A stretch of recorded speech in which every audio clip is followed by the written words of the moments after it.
Bonjour à tous. Avant de commencer ce culte un peu particulier, puisque vous voyez qu'on vous a distribué une liturgie qui était usuelle au XVIIe et XVIIIe siècle, un peu moins de nos jours, je vais vous préciser comment va se passer la liturgie. Donc, sur ces 8 chants, je crois que vous en connaissez 2. C'est déjà pas mal. Sur les autres, effectivement, vous allez les découvrir. Ce sont de très belles mélodies, soit écrites du temps de Luther, soit par Luther, qui ont été toutes harmonisées par Jean-Sébastien Bach. Donc elles vont être jouées dans les versions de Jean-Sébastien Bach, donc accompagnées par Cugnot, donc dans l'harmonisation que Bach a fait. La mélodie sera jouée intégralement avant chacun des chorales, que vous ayez le temps de vous la mettre dans l'oreille, et cette mélodie comporte des parties souvent répétitives qui vous aideront aussi à les mémoriser. N'insistez pas trop sur les notes aiguës, parce que le diapason de l'époque étant plus bas, la mélodie monte parfois jusqu'au fa, qui est difficilement chantable pour des voix non entraînées. Donc vous écoutez, vous vous laissez porter, et ce sera très bien. Enfin, donc suivant la tradition luthérienne, les moments musicaux seront des variations sur un choral. Donc le choral d'entrée que vous allez chanter, Sei gegrüßet Jesu gütig, ce sera sur ce choral-là qu'auront lieu les variations au moment de l'offrande, après la prédication et au moment de la sortie. Donc vous retrouverez peut-être, c'est pas toujours facile, la mélodie du choral d'entrée dans les différents temps musicaux du culte. Et enfin, dernière chose, un dernier petit clin d'œil à Jean-Sébastien Bach qui était luthérien, je me calerai sur l'usage luthérien de dire l'intercession de votre côté. C'est-à-dire je tournerai le micro et je lirai la prière d'intercession comme membre de l'Assemblée et non comme officiant, ce qui est la tradition luthérienne.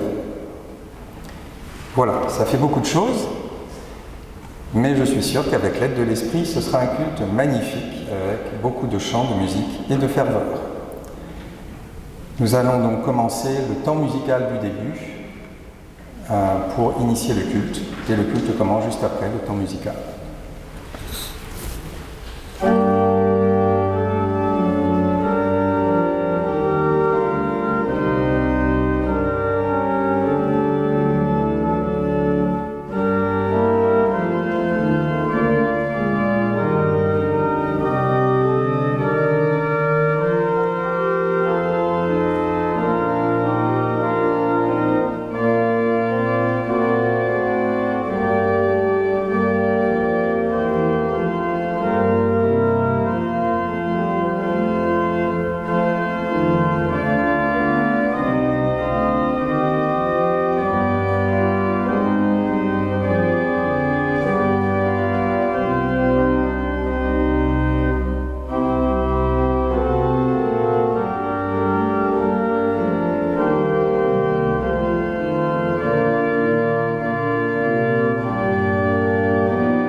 Bonjour à toutes et à tous, habitués de ce temple comme visiteurs occasionnels. Soyez tous bienvenus pour écouter et méditer sur la parole de Dieu. La grâce et la paix vous sont données de la part de Dieu, notre Père, et de Jésus-Christ, notre Sauveur. Le Christ nous appelle aujourd'hui, le Christ nous rassemble, le Christ nous unit dans son esprit. Il est présent parmi nous. Nous nous levons pour recevoir la bénédiction du Père.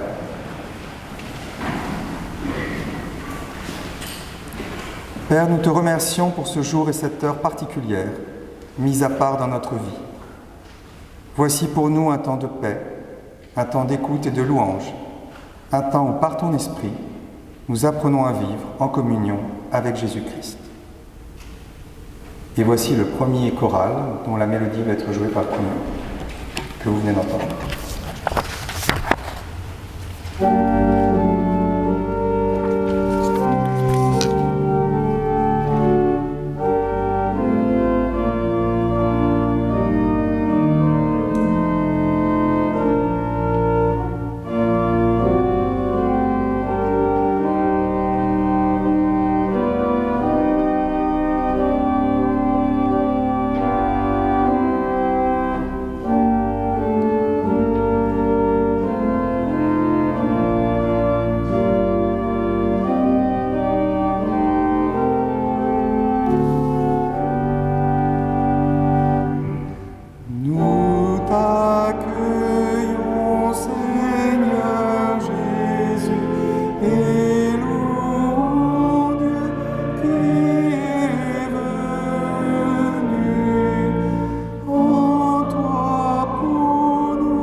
Nous te louons, Seigneur, et nous sommes tes enfants. Nous te louons pour Jésus-Christ. Il a proclamé la bonne nouvelle du royaume. Nous te louons pour l'Esprit Saint. Il nous rassemble malgré nos différences et fait de nous un seul peuple, ton peuple. Nous étions partis en pleurant, sans blé à semer, et nous revenons auprès de toi aujourd'hui, les bras remplis de gerbes. Nous te louons pour ce jour qui nous fait entrer dans la joie de ton règne, et nous chantons ta gloire.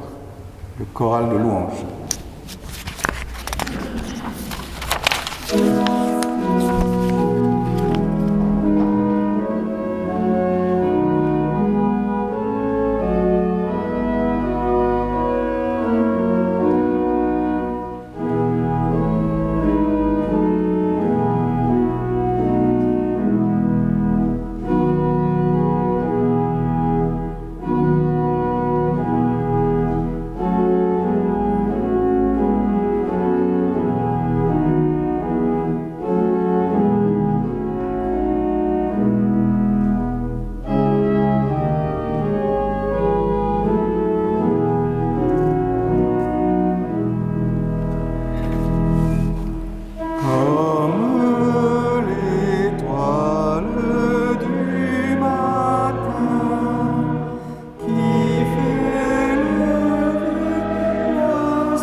Écoutons maintenant ce que Dieu veut pour nous et nous donne la force de faire.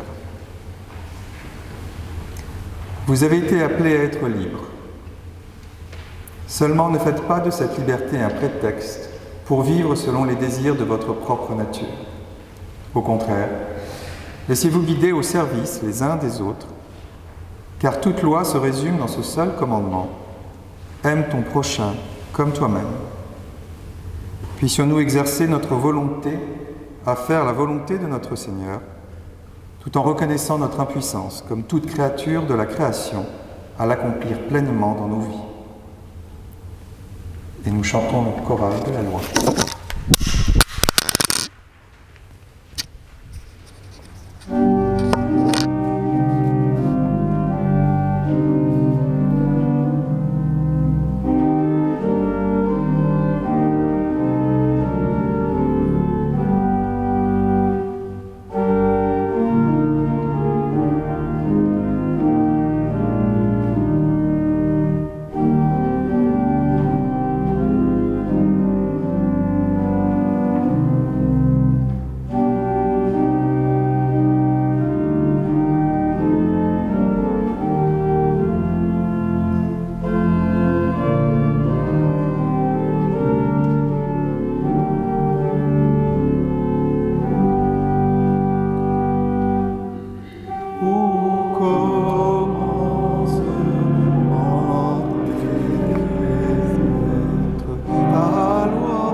Assuré de l'amour... Robert.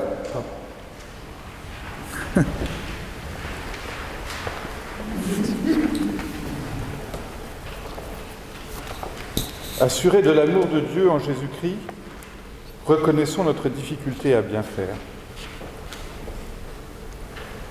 En ce jour qui t'est consacré, nous regardons vers toi, Seigneur. Tu nous as donné le pain de chaque jour, tu nous as réjouis par ta création, tu nous as assurés de la miséricorde par le Christ, mais nous ne t'avons pas dit notre reconnaissance. Tu nous as accompagnés dans notre chemin quotidien, mais devant les soucis, nous avons été gagnés par la crainte.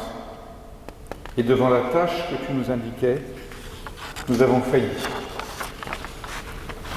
Accorde-nous désormais, Père, ta force, ta sagesse et des cœurs volontaires à ton service. Amen. Et le choral suivant est le choral de la repentance.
Quand les montagnes s'effondreraient, dit Dieu, quand les collines chancelleraient, ma bonté pour toi ne faiblira pas, et mon alliance de paix ne sera pas ébranlée, car je te garde ma miséricorde pour l'éternité.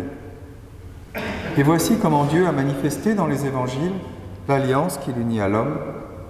Il a envoyé son Fils unique dans le monde, afin que par lui, nous ayons la vie éternelle. Que Dieu nous mette au cœur l'assurance de son pardon et qu'il nous donne de marcher aujourd'hui vers son royaume. Chantons à Dieu notre reconnaissance avec le choral de pardon.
Nous prions Dieu avant de lire les Écritures.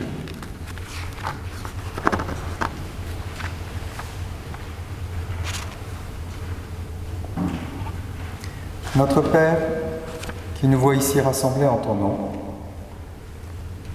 fais-nous reconnaître dans les saintes Écritures qui nous ont été données pour ce jour la voie dans laquelle nous devons cheminer, car nous voulons aller à ta rencontre. Fais-nous comprendre par l'action de ton Saint-Esprit cette Écriture et qu'elle incarne pour nous ta parole de vie, car nous aspirons à l'entendre et à la comprendre. Et à nous qui sommes encore dans les ténèbres de ce monde, ravive dans nos cœurs la lumière et la chaleur nécessaires pour y accueillir l'enseignement du Christ, notre Maître, dans la foi. Amen.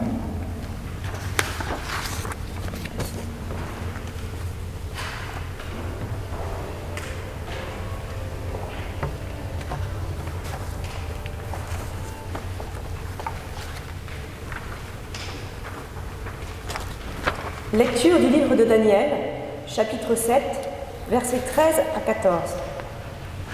Moi, Daniel, je regardais au cours des visions de la nuit, et je voyais venir, avec les nuées du ciel, comme un fils d'homme. Il parvint jusqu'au vieillard, et on le fit avancer devant lui. Et lui fut donnée domination, gloire et royauté. Tous les peuples, toutes les nations et les gens de toutes langues le servirent. Sa domination est une domination éternelle, qui ne passera pas, et sa royauté, une royauté qui ne sera pas détruite.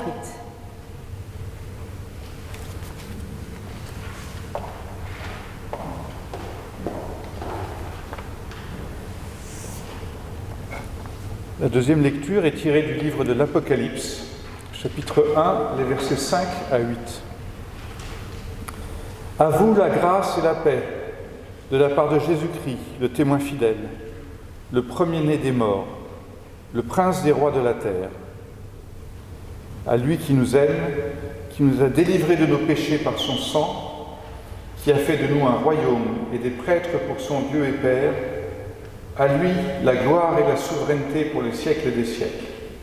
Amen. Voici qu'il vient avec les nuées, tout œil le verra. Il le verra, ceux qui l'ont transpercé, et sur lui se lamenteront toutes les tribus de la terre. Oui, Amen.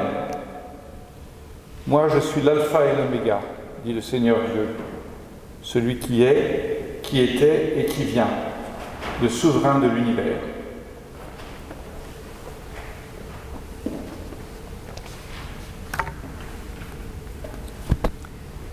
Et la lecture de l'évangile du jour que vous avez sur vos feuilles est donc tirée de l'évangile de Jean, chapitre 18, verset 33b, soyons précis, à 37.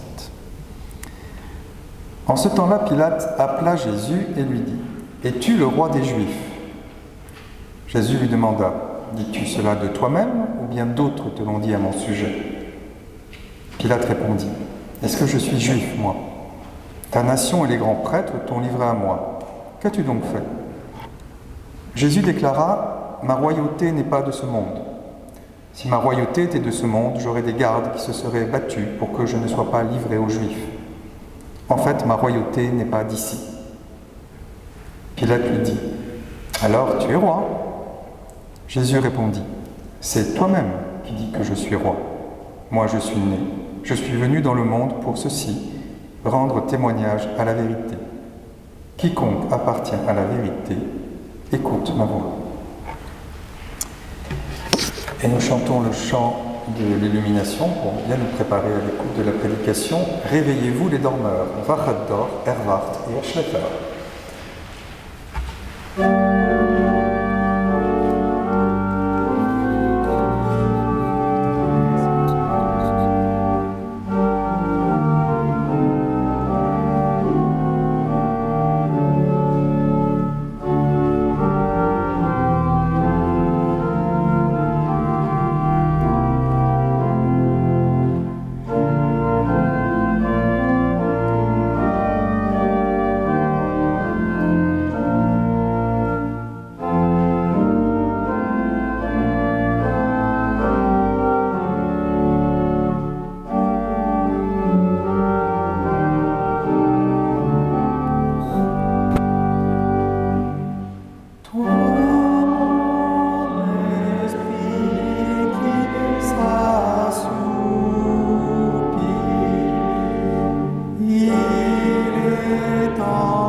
Une fois n'est pas coutume, c'est la logique qui a présidé au choix des textes du jour et l'idée du royaume de Christ que ce choix induit qui va mériter toute notre attention, et cela au moins autant que les textes eux-mêmes. En effet, la coïncidence des textes associés à l'Évangile, coïncidence qui vaut aussi pour nos amis catholiques puisque nous suivons le dimanche leur lectionnaire, nous conduit insensiblement à penser le royaume de Dieu, la royauté de Jésus, plus précisément, dans un contexte de fin des temps, lorsque le Christ sera enfin révélé dans sa pleine gloire. La réponse à Pilate, « Ma royauté n'est pas de ce monde », est mise en parallèle obligé aujourd'hui de deux apocalypses, l'une antérieure, l'autre postérieure à l'Évangile, qui encadre le texte du jour. Cette royauté viendra donc à la fin des temps, lorsque nous dit l'Apocalypse de Daniel, « Toutes les nations le serviront », sous-entendu les nations qui le reconnaissent, c'est-à-dire les justes, et lorsque, nous dit l'Apocalypse de Jean, se lamenteront ceux qui l'ont transpercé, sous-entendu ceux qui ne l'ont pas reconnu, les méchants. Nous nous retrouvons donc en terrain familier d'un imaginaire sacré qui pose une chronologie spécifique, un temps dernier, un point final, une anthropologie spécifique, une nouvelle humanité séparée entre les justes et les injustes, et enfin, par extrapolation plus tardive du texte, une nouvelle topologie du monde qui se brise pour laisser place à un gouffre infernal et à un céleste paradis, et c'est évidemment ce paradis-là qui sera le royaume du Christ. C'est dans ce cosmos-là, cette vision du monde-là, de la fin des temps, ce ciel nouveau et cette terre nouvelle dont parle la deuxième lettre de Pierre, que se révélerait donc la gloire du Christ, souverain du monde. Chaque croyant est évidemment libre d'adhérer à cette vision, qui est en quelque sorte une vision métaphysique, après la nature que nous connaissons, du règne du Christ. Et reconnaissons qu'elle nous apporte un réconfort ultime à notre sentiment d'impuissance et d'injustice devant ce monde où nous reconnaissons que nous avons peine à voir la gloire souveraine du Christ à l'œuvre. D'un point de vue de l'exégèse, cependant, il faut noter que toutes les allusions dans la Bible à un événement de la fin des temps sont difficilement agrégeables en un seul scénario et une seule vérité. Dans Ésaïe chapitre 26, par exemple, une autre apocalypse qui aurait pu être mise en perspective de l'évangile du jour, le texte affirme, à seulement 3 versets d'écart, d'un côté que les morts revivront, et de l'autre que les morts ne revivront pas. Dans Ézéchiel, chapitre 1, encore une autre apocalypse que nous aurions pu citer. La résurrection finale est accordée à tout un peuple, par simple lien de sang, donc sans jugement, indépendamment des mérites de chacun.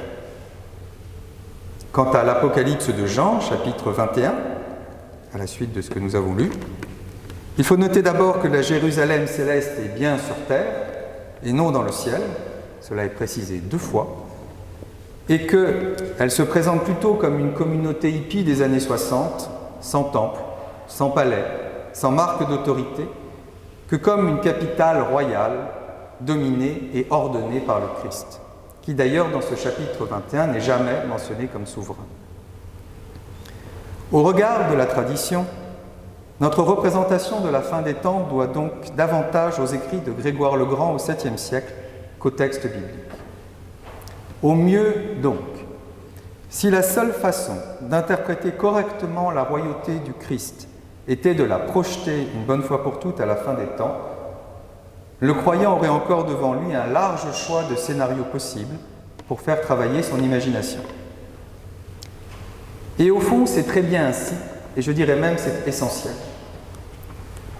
Car cette force d'imagination personnelle que nous avons tous nous est absolument nécessaire pour essayer d'expliciter par des images ce que nous représentons dans notre expérience de la foi, ce que nous expérimentons dans notre foi. Car ce que nous ressentons ne peut pas être mis dans les catégories logiques aristotéliciennes que nous connaissons. Mais ce qu'il ne faut pas oublier, c'est que si cette imagination est bien au service de notre foi, C'est dans ce sens-là que cela fonctionne et non l'inverse. C'est bien la foi en premier qui rend témoignage à la vérité et non les représentations que nous pouvons nous en faire.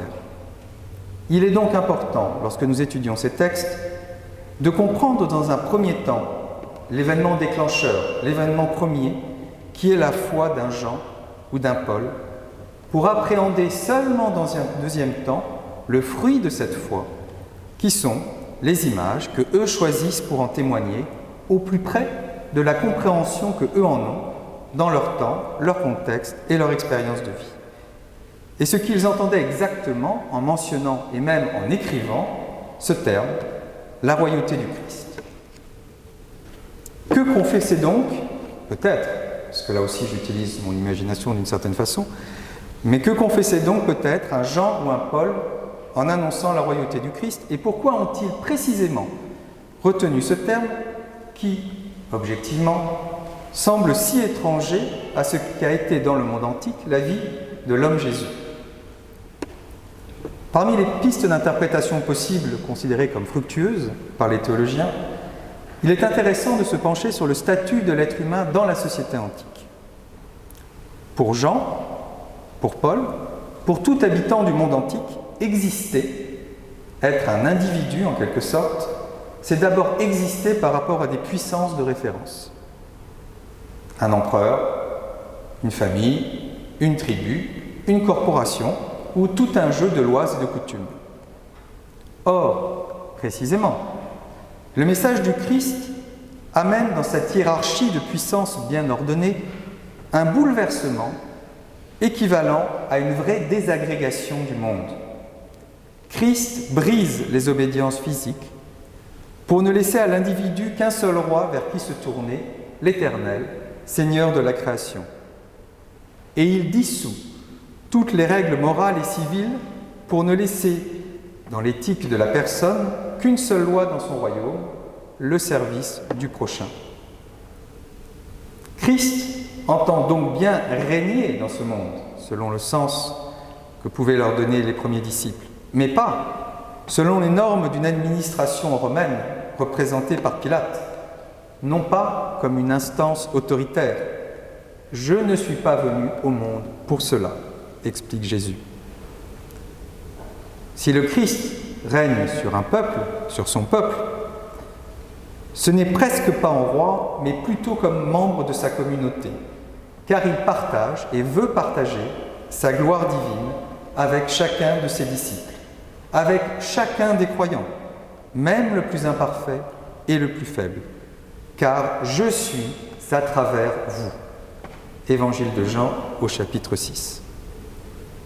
Ce n'est donc qu'à partir de cette expérience-là de foi, de cette vérité-là de foi, de cette révélation de cette royauté si étrange du Christ, que peut seulement maintenant se développer notre imaginaire et son décorum, non comme une vérité autonome, mais comme un support à notre foi, si nous adhérons effectivement à cette vision de la foi de Jean et de Paul, et de la vision de la foi qui fut celle de tous les premiers disciples, de cette révélation essentielle et primordiale dont parle Paul dans sa lettre aux Corinthiens.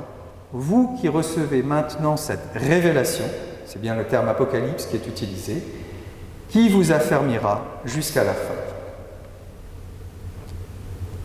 Cette révélation de la royauté véritable et glorieuse du Christ ne sera donc pas dernière, mais première pour le croyant. Elle est l'événement initial, le choc primordial, la désagrégation des valeurs qui doit être rebâtie, qui, contre toute attente, va bouleverser, par exemple, l'univers d'un Paul et l'amener à croire. C'est la révélation qui interrompt le voyage des pèlerins d'Emmaüs et qui, contre toute attente, les porte à témoigner que Christ est toujours vivant. C'est la révélation qui force le baptême de l'eunuque éthiopien et qui, contre toute attente, va retrouver son intégrité d'homme en se mettant au service du Christ. C'est la révélation, plus près de nous et pour nous, de cette vérité paradoxale, que lorsque nous acceptons d'interrompre notre chemin de vie pour servir notre prochain, Non, loin d'être des serviteurs, nous régnons dans ce monde aux côtés du Christ. Et nous manifestons par nos actions la vraie gloire de Dieu ici-bas. Non pas dans un monde reporté à la fin des temps, mais dans notre monde, ce monde que Dieu aime tant qu'il a sacrifié pour lui son Fils. Si cela est parfois utile, nous n'avons néanmoins pas besoin de recourir à l'imaginaire coloré d'un au-delà, d'un paradis, d'un enfer, d'une résurrection sous une forme, là encore très disputée dans les évangiles, qui reporterait la royauté du Christ à cet horizon utopique. Portés par l'Esprit, nous pouvons vivre ici et maintenant la résurrection promise à la vie éternelle, et d'une certaine façon nous la vivons déjà, car elle est l'accomplissement simultané et irrésistible de la révélation que nous avons reçue lorsque nous nous sommes reconnus comme croyants et disciples du Christ.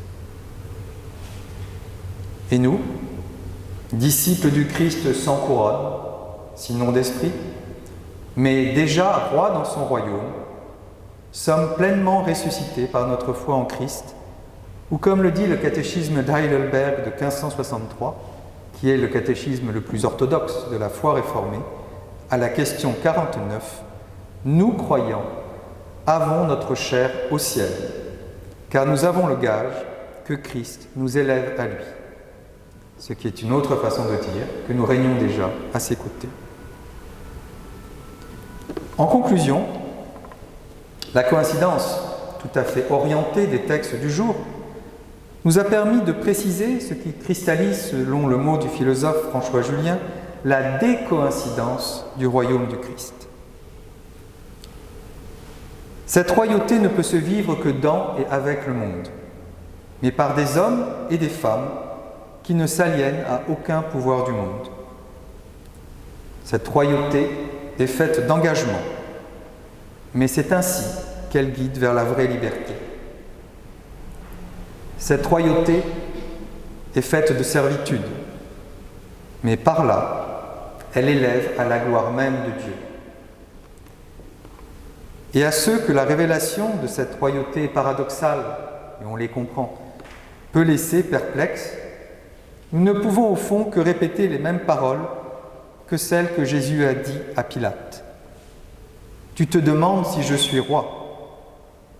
Moi, je dis simplement que je suis né et que je suis venu pour ceci, rendre témoignage à la vérité. » Amen.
Et nous chantons le cantique Jesu meine Freude que vous connaissez.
C'est pas grave, vous pouvez vous rasseoir.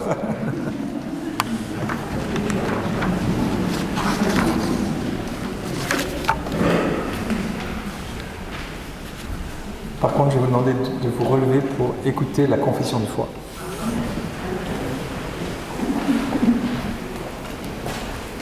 T'explique.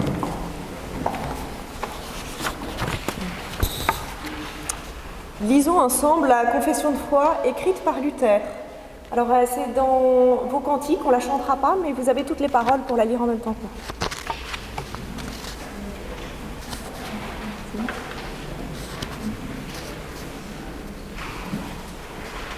Nous croyons tous en un seul Dieu qui fit le ciel et la terre. Pour ses enfants, en chaque lieu, il est devenu le Père.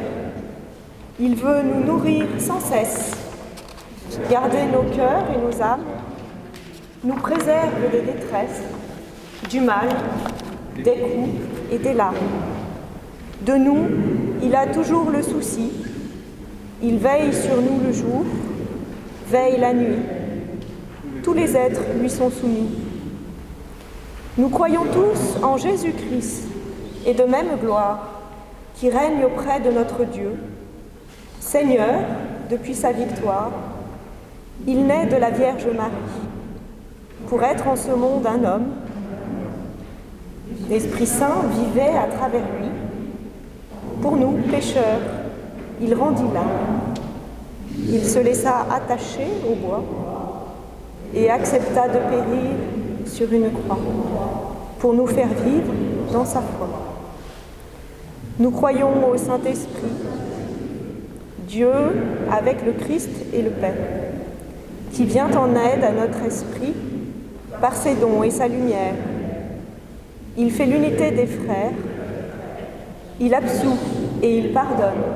à tous les chrétiens sur la terre, donne vie et les couronne de la grâce de leur Seigneur, les garde sur le chemin, loin de la peur, auprès de leur puissant Sauveur. Amen.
C'est le moment de l'offrande.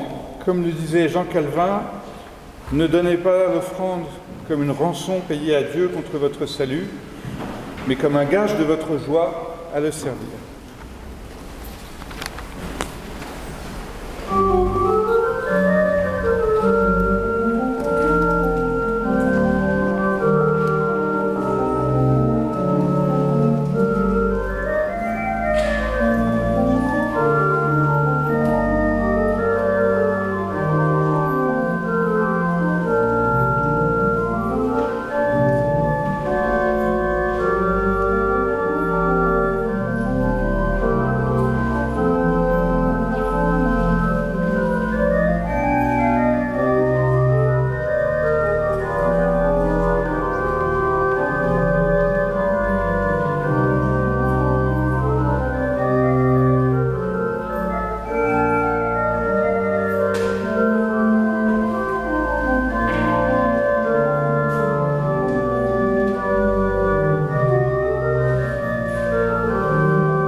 Père, accepte notre offrande joyeuse, fruit de notre travail, qui nous permet de témoigner de notre engagement à ton service.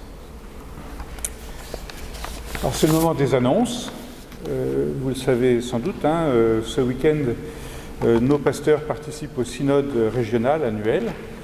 C'est la raison pour laquelle je remercie Axel d'avoir bien voulu prendre en charge ce culte. Et je remercie également tout particulièrement Cugnot pour son magnifique accompagnement musical. Alors pour les points à signaler pour la semaine à venir, lundi 22, il y a un concert des Chemins de musique avec le soliste Christophe Deligne à 19h30 au Temple. Mardi 23, c'est l'atelier biblique qui est animé par notre pasteur Éric Georges, qui se tient tous les mois. Alors il se tient en présentiel à 20h30 le mardi, et pour ceux qui ne peuvent pas être présents, 2 jours plus tard, le 25 novembre, il y a un autre atelier biblique par visioconférence. Vendredi 26 novembre, c'est le groupe Bible After Work qui se réunit de 20h15 à 21h30 au Centre 8, avec un buffet partagé suivi d'un débat sur le thème « Qu'est-ce que la Bible ?» Vaste question. Les vendredis 26 de 14h à 18h, samedi 27 et dimanche 28 de 10h à 18h, il y a la vente artisanale chez les diaconesses. Vous savez que c'est une ressource très importante pour les diaconesses, nos voisines les diaconesses de Reuilly. Donc je vous invite tous vivement à participer à cette vente artisanale. Il y aura un concert à la chapelle le samedi et le dimanche à 15h. Le samedi 27 novembre à 19h au Centre 8, il y a le groupe interrégional pour la paix qui va fêter ses 20 ans d'existence lors d'une soirée festive avec des témoignages, des chants, un buffet, et tout le monde est naturellement invité. Enfin, le samedi 27, il y a la vente annuelle du Club de l'Âge d'Or, de 10h à 17h au Centre 8. Je termine enfin par l'annonce que vous pouvez tous commander des calendriers de l'Avent qui sont faits par... Comment ? Vous les vendrez dimanche prochain. Alors au prix de 25 €, et vous pouvez les commander à Bernadette Peugeot, qui est ici présente, ou également téléphoner au secrétariat. Voilà.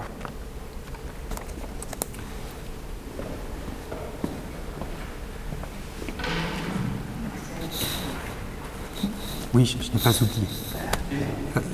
La collecte de l'entraide, non? La fin de la braderie aussi? Non? Qu'est-ce que j'ai oublié?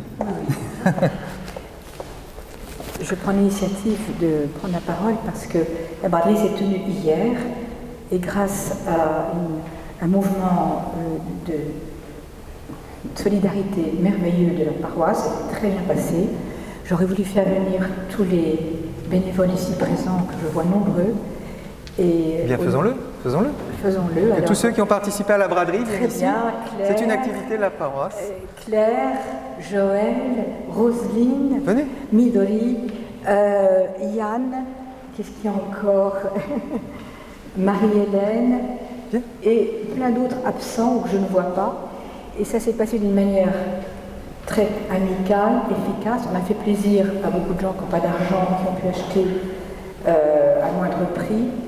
Donc voilà, je voulais vous en faire part et puis remercier vraiment ce mouvement paroissial qui était formidable. Voilà.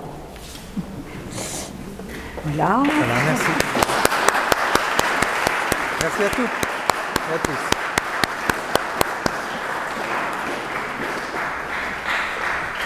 Et à dans 6 mois. Et n'hésitez pas à vous joindre à nous dans 6 mois. Voilà, bravo. Voilà. On vous fera part du résultat bientôt, mais le trésorier ne nous l'a pas encore communiqué. Voilà.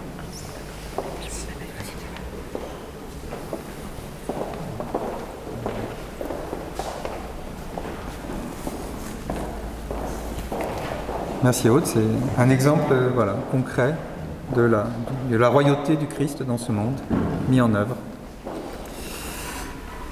Donc nous allons lire l'intercession.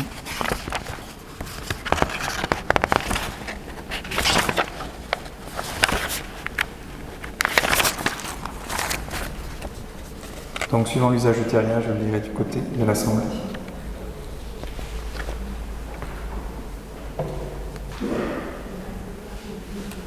Merci. Nous prions.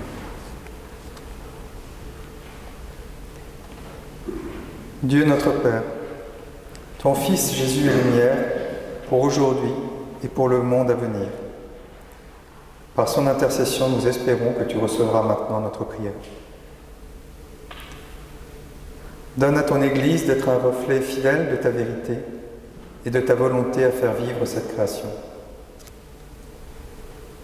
Donne aux puissants de ce monde de faire progresser le rayonnement de ta paix et de ta justice. Donne aux personnes malades ou fatiguées la clarté de ton réconfort et renouvelle leur espérance en toi. Donne aux hommes et aux femmes qui n'attendent rien de toi ta lumière pour agir dès maintenant et pour encourager celles et ceux qui ont peur de l'avenir.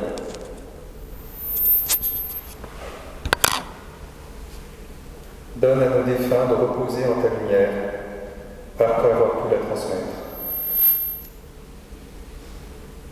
Donne aux vivants de témoigner de cette même lumière dès maintenant et de ceux qui s'interrogent. Sois proche de celles et ceux qui sont dans la peine et donne-leur de percevoir ton éclat, même dans l'obscurité du deuil, même dans le froid de leurs hivers. Dans le silence de ce monde, mais à vive voix dans le secret de nos cœurs, laisse-nous te confier ce qui nous échappe.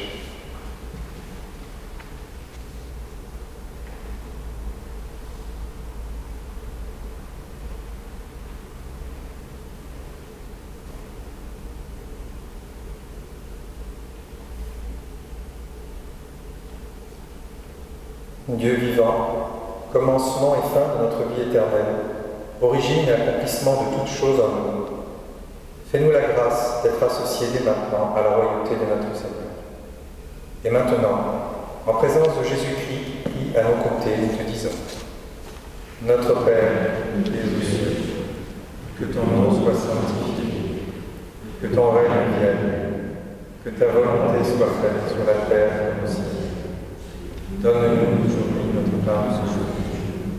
Pardonne-nous nos offenses, comme nous pardonnons aussi à ceux qui nous ont offensés. Ne nous laisse pas entrer en tentation, mais délivre-nous du mal. Car c'est à toi qu'appartiennent le règne, la puissance et la gloire, au siècle des siècles. Amen.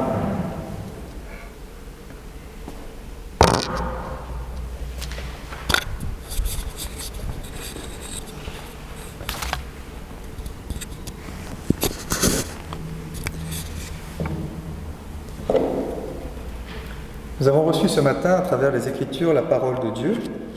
Puissions-nous répondre à son appel qui nous invite à vivre dès maintenant la nouveauté du royaume du Christ, en ce jour et pour l'éternité. Nous nous levons pour recevoir la bénédiction du Seigneur.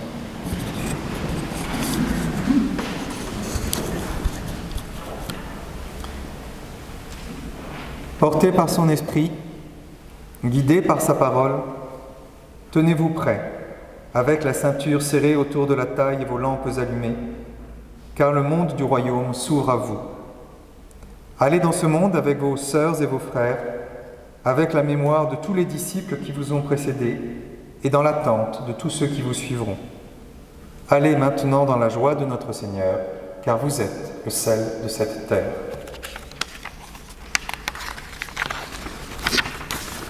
Nous recevons sur notre chemin la bénédiction de la part de Dieu. Le Seigneur de la paix nous donne lui-même sa paix, en tout temps et de toute manière. Amen. Et nous chantons le dernier chant d'envoi.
Merci à tous, merci de vos efforts pour les chants. C'était très beau. Bon dimanche.